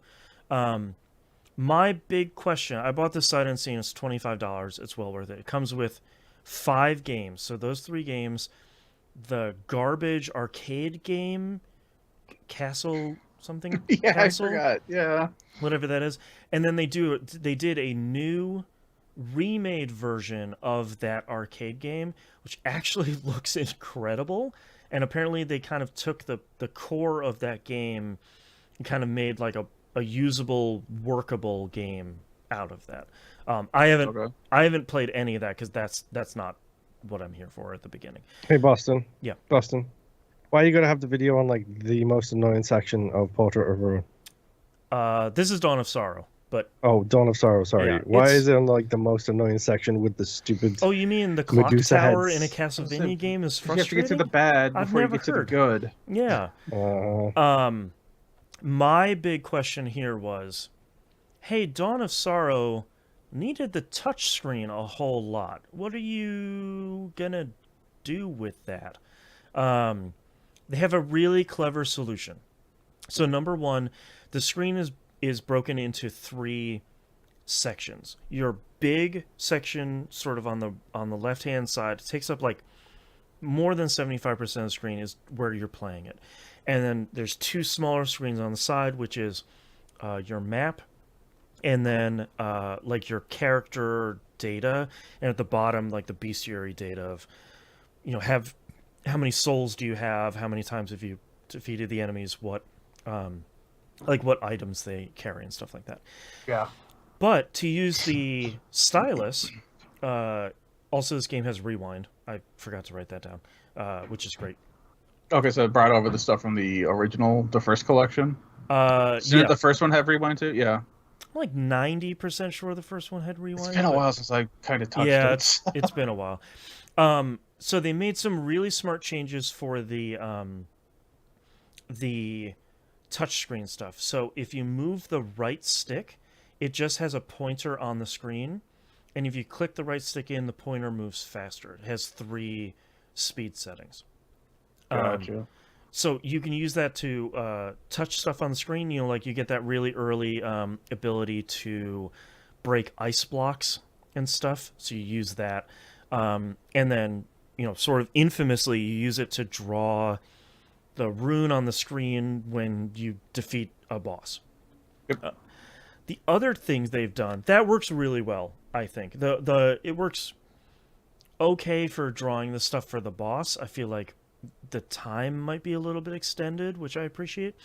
The other thing they do, and the mode that I've been using the majority of the time for the boss seal stuff, is they turned it into a, not QTE, but I don't know what word to use otherwise, but essentially they'll have you hit face buttons in order to draw the line. So right now I'm on one that's like hit R1, square, circle, and then L1, and it draws the shape on the screen. I think that's a really, really smart solution to the problem of how do we replicate this drawing function without you having a touchpad. So I think that's pretty cool, and I think that was my only hesitation or sort of concern with this collection of like how are you going to solve this problem when you don't have that input. So that works super well, and honestly these games are really well represented. I think I'm at like 30% of Dawn of Sorrow's map or something, so I'm only, I don't remember how the map goes, but it probably has 2 maps if I am going to take a safe guess. Likely. It's been a long time since I played it. But it controls a 200%. Yeah, exactly. Completion. Yeah. It controls super well. It looks and sounds really great. It's the same translation as it was before, and it's just that game, just sort of displayed in a better way. Looks like some people online are finding out it's not fully emulated. It might also sort of be improved in some ways because it looks a little bit sharper than it did originally, which is kind of interesting. So it's cool. I'm glad to be playing these games again because it immediately went on my wish list. Yeah. Immediately. And $25 I think is a pretty fair price for all 3 of these games these 3 games are pretty big.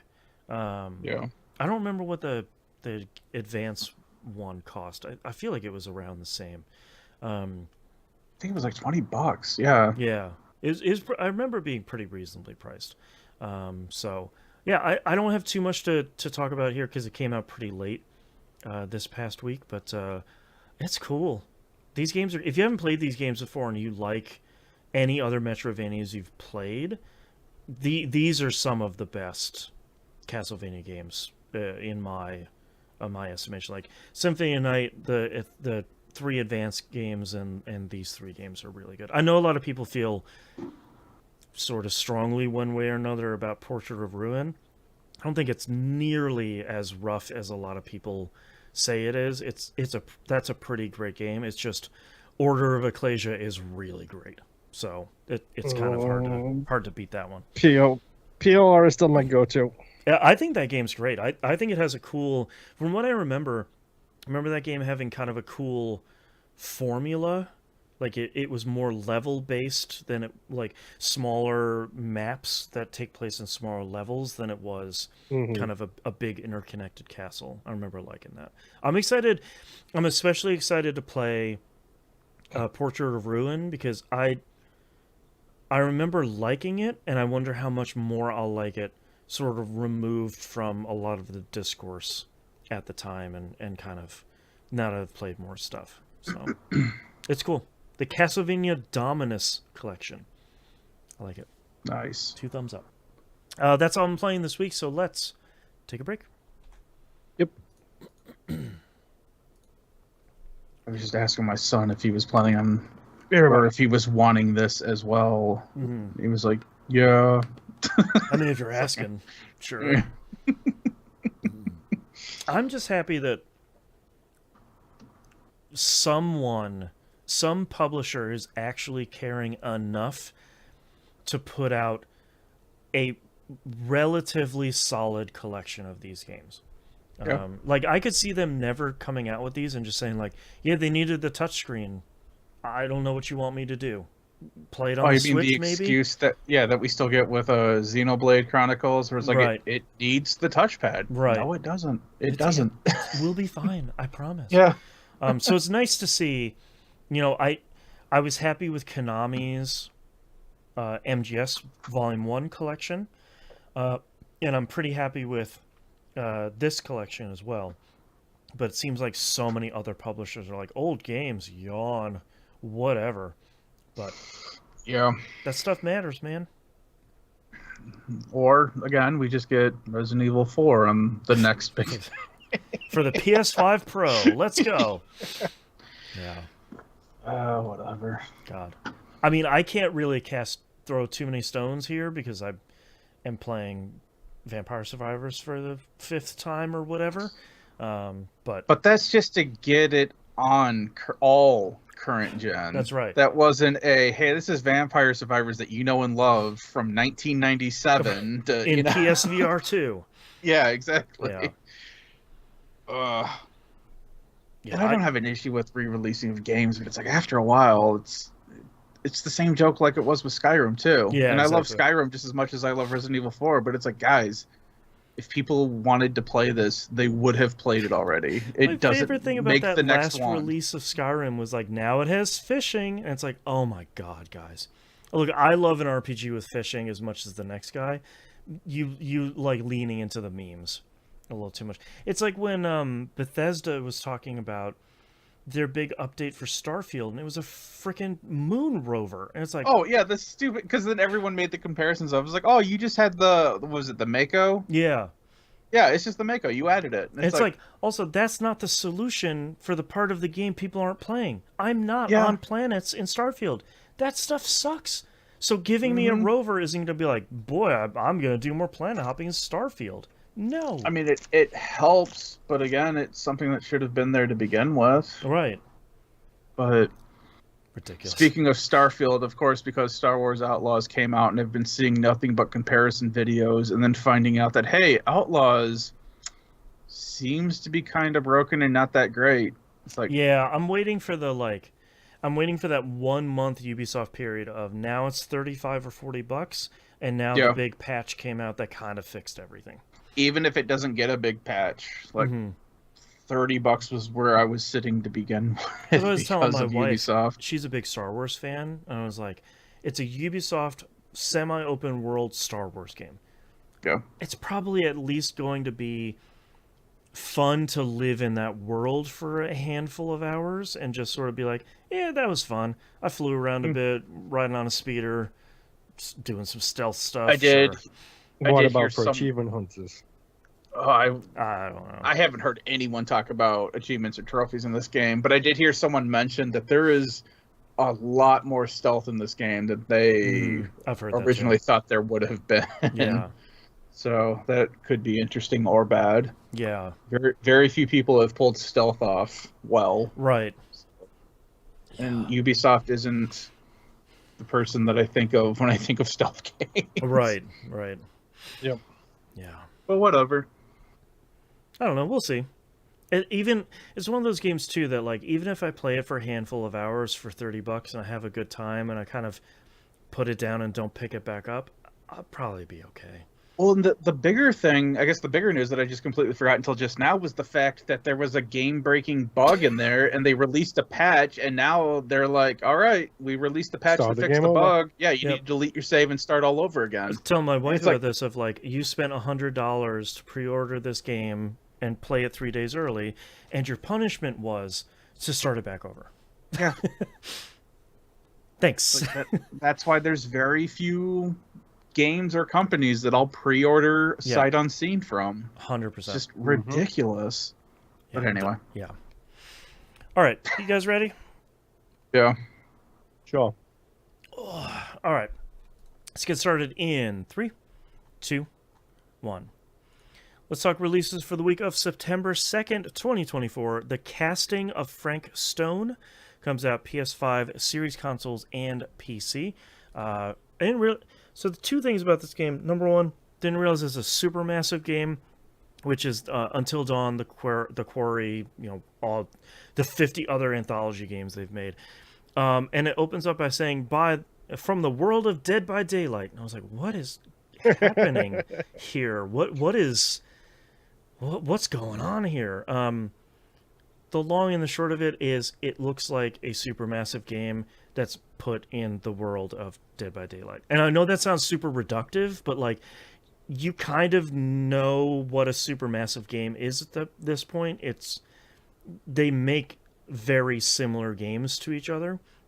But I'm curious to see how well it captures the Dead by Daylight universe, I guess. I'm just very curious. Whom is Frank Stone? Okay.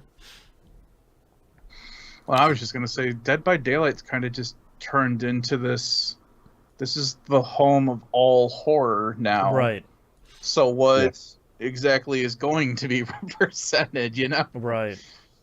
Yeah, it's really curious to see them kind of branching out into other stuff. And if you're gonna pick someone to make your adventure horror game, it's gonna be Supermassive, because they're it's not like best on the market. It's not like Dead by Daylight Team Behavior Interactive. That is right. It's not like they don't make enough money right. off Dead by Daylight to be doing this stuff. Right. There's still people like religiously streaming Dead by Daylight. It's still pretty it's big. Huge, dude. Yeah, that's it's what I'm saying. Huge. Yeah. I saw somebody playing it earlier this week. I was like, I wonder if Moon still plays it, because I haven't heard you say anything. I haven't touched it in a long time, but I go through phases with this game where it's like, yeah. I will play it solidly for 6 months and then realize I've just spent $200 in DLC. And then you just wait for the new DLC that catches your fancy, and then you're off you'd to the think races so, again. The Xenomorph happened a while ago, and I still haven't played it yet. Oh, really? There you go. Yeah.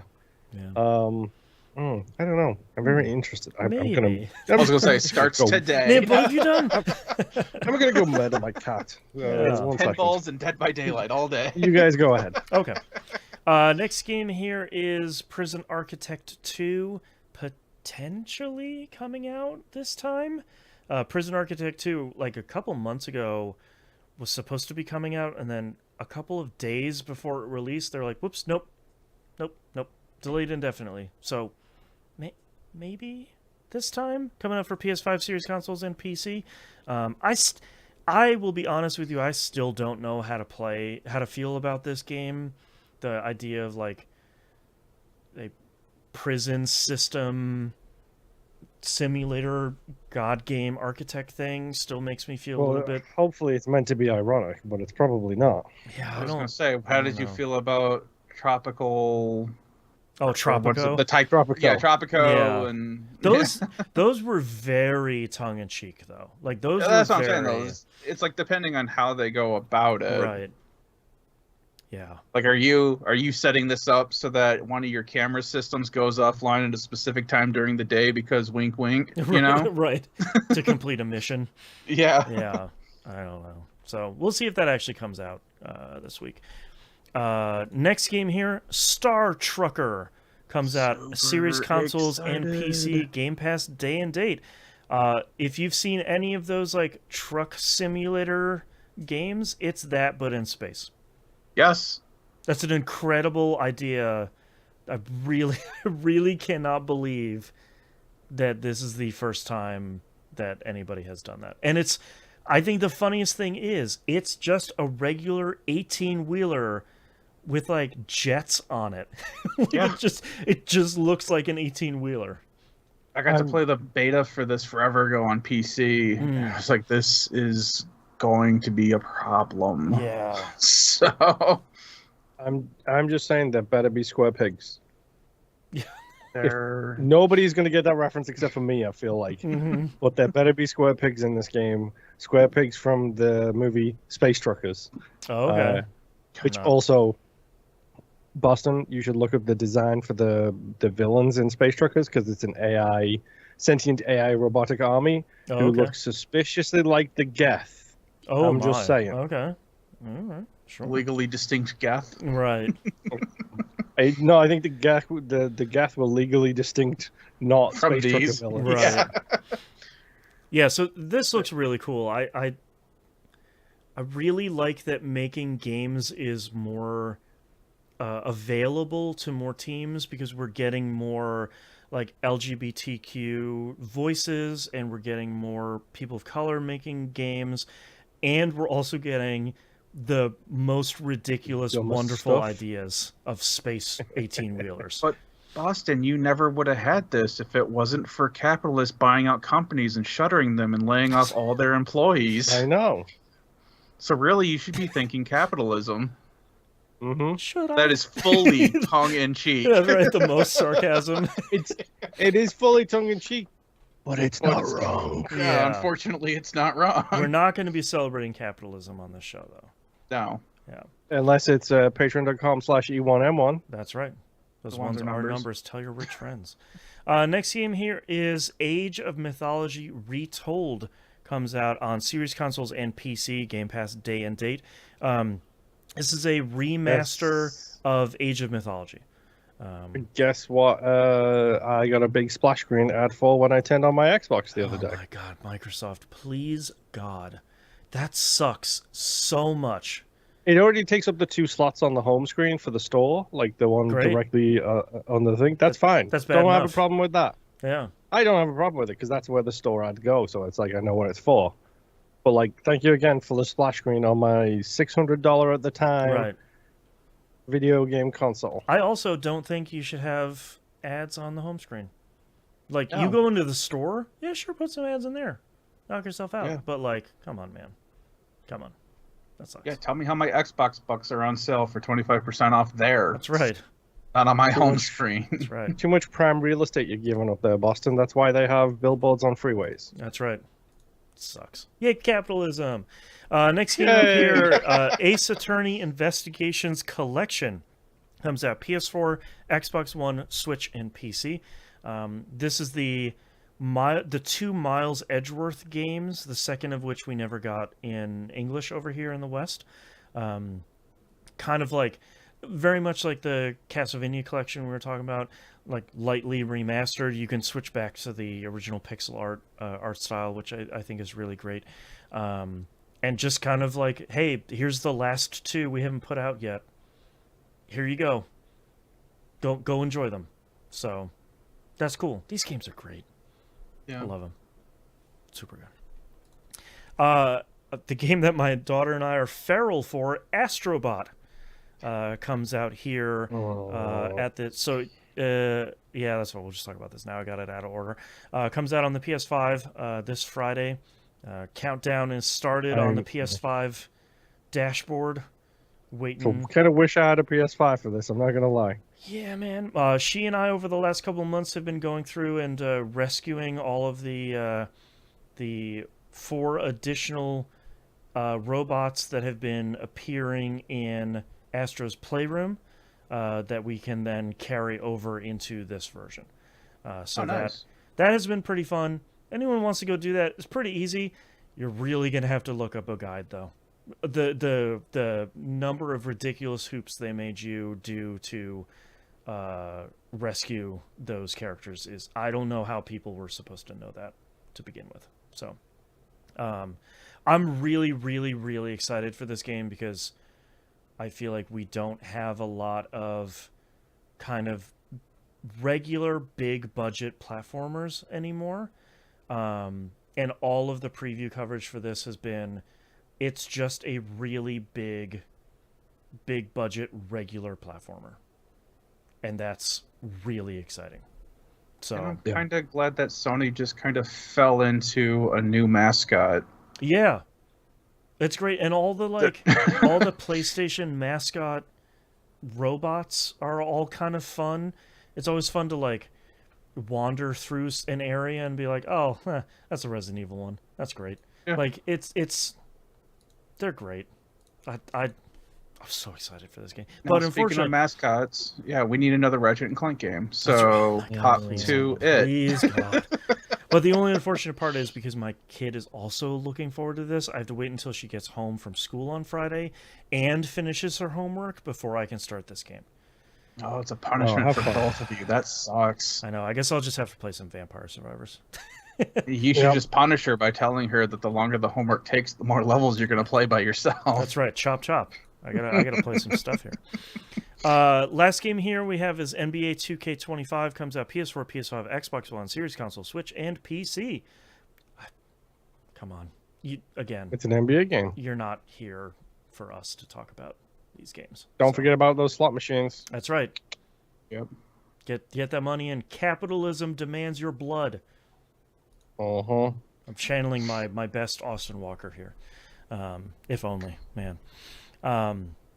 Anyways, that's coming out this week. We do have 2 quick news stories here.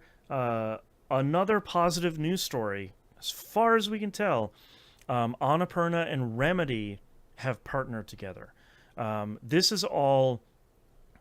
I hadn't realized why this happened, but this is all in service of Remedy trying to get to the point where they can self-publish their own games.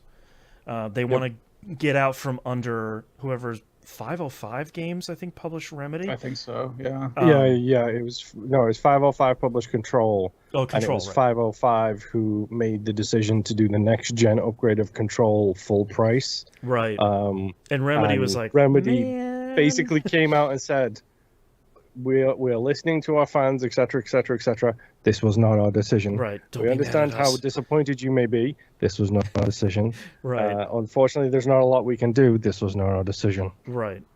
So they've partnered with Annapurna. Annapurna will finance 50% of Control 2. Cool. And that's at least 150 mil. I think the budget for that game is going to be pretty big. They hadn't mentioned it. Remedy have always been good, relatively cost effective, as from what I understand. True. And this also doesn't mention the Control multiplayer thing that they're supposedly still working on. I don't know if that's part of the deal or not, but that might still be in 505's hands. But that seems like it's a ways off anyway. As a part of this deal, Annapurna is going to be securing the movie and TV rights to both Control and Alan Wake, which yes, please, seems like the easiest slam dunk for both of those for exactly what you need to do. Control, that just makes 17 seasons of a TV show, and Alan Wake, you can make a spooky TV show out of that too. These seem like the easiest things you can make. I was just sitting here thinking, this is going to be the closest I'm going to get to an SCP TV show or movie. God, I can't that's wait all for they Control need to 2. do. Look at this. Look at Yep. this cool place we're at. Here's a wacky adventure we're having with a typewriter this week. Whoa. Like, it seems like one of those things that's just such an easy slam dunk. I just want another dumb fun Monster of the Week TV show. 100%. Yeah. So I'm kind of curious because you hear a lot of stuff, especially we talked about, I think it was Secret Level last week, where it's like, yeah, I can kind of see that. You see, oh, here's a TV show for Fallout. Okay, I guess I can see how that works on paper. But this one is just like, yep, I can envision that from the jump. So hopefully they get the chance to kind of make it what they But it want needs to be. Yeah. Yeah. Yeah. And really quickly, there was a Nintendo Direct partner showcase / Indie World that happened this week. There's a handful of again, go watch it. It's like 45 minutes. There's, like all of these ones, it's just one incredible looking game after another, but we're not going to sit here and do their marketing for them. We're only going to do a little bit of marketing by talking about the highlights here. Balashro got a quick update here called the Friends of Jimbo, where they have a number of card backs now based on famous games. Witcher 3, Among Us, what are the other two ones? Yeah, Vampire Survivors is the other one. I was going to say, I just saw bats, yeah. Yeah, and there's one more. I was initially really confused about this when you go into Balatro, because it's not the entire deck, it's just the face cards, and each suit has... Dave the Diver's the last one. Each suit has its own card back. So, like, you can't say, I want all of the suits to be Among Us. It's only... I think it's like Hearts is Among Us, Diamonds is Dave the Diver, and so on and so forth. So that was a little bit weird, but they're actually pretty cool looking. So I feel like if you're gonna do kind of a crossover here for Balatro, then I feel like that's probably the coolest thing you're gonna do here. So also, if you didn't play Balatro, go play that. It's really good. The game's great. Don't believe his lies. No, it's great. Moving on here next, Digital Eclipse has announced their newest... I really wish I could remember on the tip of my tongue their kind of documentary line of games. Their next one is going to be Tetris Forever. So it's going to have 15, 16 games, I believe. It has I think, 90-minute documentary about... Alexei Patanov and the foundation of Tetris, and it becoming a huge worldwide phenomenon. So that is one that I will 100% definitely... I haven't really been super interested in some of their other ones, like the Lamasoft one. Atari 50 is supposed to be really great, but I haven't picked that one up yet. But this is one I will definitely pick up day one, because I think that's really cool. And they also showed the 4-player mode where it looks like every time you clear a line, it switches to a different version of Tetris, which I think is really pretty cool. So that's available sometime this year, but I'm really excited for that. I think that's going to be really neat. So that's Tetris Forever. We saw about maybe 10 seconds of The Legend of Heroes Trails in the Sky, the first, which now that I've said the entire title of that game, the trailer's already over.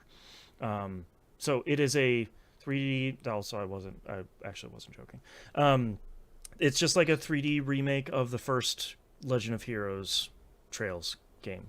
So I think we will know more. They just got to put this in the middle of a sizzle reel. And it's like, everyone's like, wait, that's the thing we wanted. Wait, no, come back. Wait. We've been asking for that. Yeah, there wasn't, besides them running around and you see Estelle hitting an enemy on the field, there wasn't really enough to even figure out, because that's something I was talking about in the Discord with a couple of other people. It's like, did they completely overhaul the battle system? Is it how much did you on change? The field battling, or is it like what's going on with Daybreak, where you can initiate fights on the field and then switch it to a command? Right. Or it's like, what court system are they using now? Are they keeping the court system? Because Daybreak doesn't have one really. Yeah. Yeah. But this is great. the first one is a difficult one to get a hold of physically. Like, you can get it on Steam, you can get it on GOG. The first 3 chapters, it's no issue there. But like the PSP game, like nearly impossible. You want to talk about games that we were talking about that are too expensive for right. So, but yeah, I'm super excited for this to come out. I also forgot to write it here on my list of Worms Armageddon Anniversary Edition. It's actually another Digital Eclipse game that's coming out where they're going to be looking at the history of Team 17 and the Worms games, which is very exciting because Worms Armageddon was really great. I don't know the last time I played it, and Worms is still such a really huge and important piece of gaming that I don't think a lot of people have played. So yeah, that's pretty cool. And then last game here is Yakuza Kiwami. Is coming out on Switch. Oddly enough, not a dual pack with Zero and Kiwami, which seemed like that should be. I'm not Sega, but that seems like the thing you should be doing, of putting those 2 games together, or maybe at least Kiwami 1 and 2. But it's just the first Kiwami, that's a great game, but that seems like sort of a strange choice, especially with how great Zero is. Is this the first Yakuza game you can get for the Switch? Yes. Yep. Okay. Yeah, they haven't put any out there before. I'm not entirely sure why. There was some interviews with RGG about this, and they didn't. It almost sounded like they just sort of hadn't gotten around to it yet. Not really like, oh, the Switch is weak, and we didn't want to because we hate Nintendo. It wasn't anything like that. It's just like, yeah, we're sort of like, we got around to it now. So I was gonna say, because if this is the Switch version footage, it doesn't look that bad at all. No, it looks pretty good actually. Yeah. Because the Kiwami came out on PS4, so it's probably not too big of a stretch, and like it didn't look like the best game on the PS4. So like, hopefully it's not too much of a stretch for it to fit on the Switch. So. Slot cars on the go. Man, I don't remember if Kiwami has slot cars. I sort of assume. I thought it did. Zero definitely does. I don't remember if Kiwami does, but I feel like they keep putting slot cars into more of these games, so maybe they'll be like, oh, it wasn't in the original, but now it is on the Switch version, so... Yeah, they've all kind of bled together for me now, so... I know there's arcade machines and Mahjong. Those are 2 things I can definitely confirm are in that. Death and taxes. They're always there. Yeah. So, that's pretty exciting. A lot of cool looking stuff, and it's nice to see Nintendo continuing to promote a whole bunch of indie games, even really small ones, even to really big ones there. So also appreciated Nintendo posting on Twitter when they announced this. They're like, all right, we have this one, it's coming up this week. Also, there's no mention of the Switch successor in this one. Don't even ask us. It's like, okay, fair enough. But next time? So maybe. Who knows? It is kind of funny that every thing that they've had to do, they've had to say, right, there will be no additional information. Yeah, we're not talking about the Switch successor, which is the words they keep using. They're also not talking about Silk Song, but that's a whole separate problem. Grumble. All right. That's all of our news stories. That's our episode this week. Thank you very much, everyone, for listening. If you'd like to visit us, you can do so at tvgp.tv. Everywhere to find and follow us is on the right-hand side of the page, including a link to our Discord server. Please join us over there. Best community on the internet, as we always talk about. Everybody over there is super cool. Like we always talk about, it's not the server where it's 20 messages a second, 400 channels. If that's your server, that's all good. That's definitely not our server. We're a little bit slower around here. That's every once in a while we get excited and there's a ton of notifications. Usually when there's a new Mountain Dew flavor, to be True. In the interest of transparency. So check that out over there. Also, don't forget to join us over at patreon.com/E1M1. The ones on numbers. Talked about all the cool stuff you get at Fun for a $5, $5 a month at the top of the show. If you can't support us financially, totally understand. Like, comment, subscribe on YouTube. Reminder that everything that goes in the public feed has a video version with it as well. You can see all of it over there. A lot of times it's, us and gameplay of the game we're talking about, or the trailer of the game we're talking about, something like that. And rate and review if you can with your podcatcher. That stuff really does help for especially discovery of like, hey, you like this show, maybe you like TVGP, that sort of stuff. So that stuff does really help any show you listen to quite a bit. I think that's it, so we'll see you next week. Bye. Bye.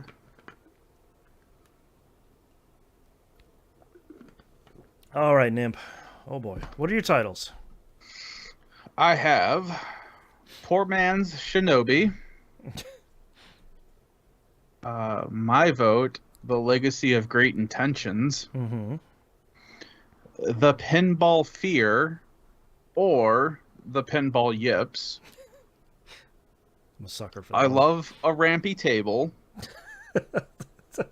A Little to the Left, eventually got there. And yay, capitalism. All right, Moon, what do you have? The Legacy of Great Intention. Seed in My Brain. Give Me the Haptics. Stroll into Robocop. Two-Ton Menace. Chunky Boy. The Child. That's Where the Bad Stuff Is. And Square Pigs. I have The Legacy of Great Intention. Sega Don't Care. Frankenstein Doesn't Have Achievements. The Pinball Yips. Robocop Saunters. And I Love a Rampy Table. I feel like it just has to be The Legacy of Great Intention, right? I mean, I'm good with that one. Yeah. I do like the how the Pinball Yips sounds, but Legacy of Great Intention is just too good. All right, I think I'm ready. Yeah. I think so. All right. Let's get started in 3, 2, 1. This is That Video Game Podcast, episode 880 for September 2nd, 2024. The Legacy of Great Intention. The Road to Hell and all that jazz. I was going to do that, but then my PlayStation turned on. All right. Thank you very much, everyone, for listening and watching. We do greatly appreciate it, and we do hope we'll see you next week. Bye. Bye. Bye.